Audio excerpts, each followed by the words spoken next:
Brexit. Britain's exit from the EU was decided in a referendum earlier this year. Now, talks on Brexit, due next year, look set to be tough and complicated. So MEPs met experts and academics here in Brussels to get more clarity on what the future of UK-EU relations will look like. John Bruton, a former Prime Minister of Ireland, set out the kind of options that Britain is facing.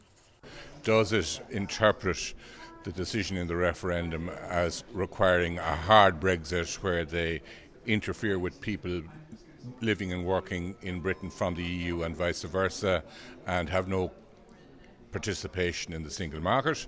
Or does it interpret it literally, which is simply that they can leave the EU, which would still allow them to stay in the customs union, as Turkey has done, or in the economic area, as Norway has done, both of which involve not being in the EU. So it's up to Britain to decide which of these various options it applies for. He went on to give his view on the four freedoms debate that will be central in the Brexit talks. I think it's not really logical to contemplate having capital free to move across borders and people not free to move across borders. And I can fully understand why the EU negotiators are insisting that the four freedoms go together, they're not to be separated. MEP Paulo Rangel is the EPP spokesperson on discussions about the future of Europe and chairman of the European Ideas Network, which organised this event. He was pessimistic about the upcoming negotiations. I was expecting that we could have a quite good agreement for both parts, but now, after the Prime Minister's speech in the Tory convention, I'm really very pessimistic. So I think that there will be a clearly a very tough position from the 27 states. I think that Theresa May has made something that I thought that was impossible. It was to unite the 27 states in this issue.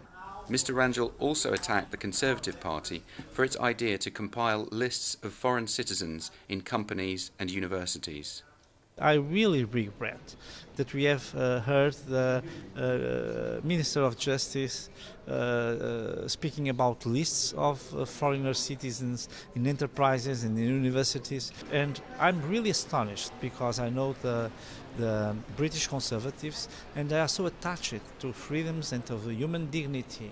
So these values and principles are so important for them that this kind of lists, they seem the Erdogan's list. So it's something that is not, I would say, adequate for a state like the United Kingdom that is really a land of freedom and of freedoms. Immigration controls and access to the EU's single market will be central parts of Brexit talks.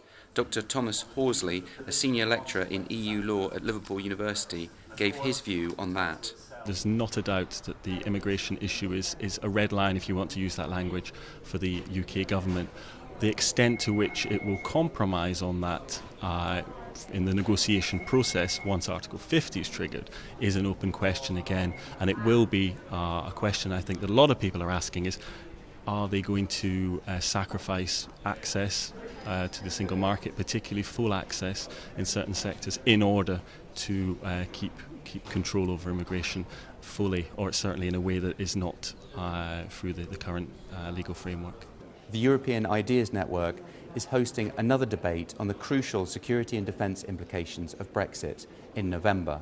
Brexit talks are due to start sometime next year after the British government has triggered Article 50 of the EU treaties.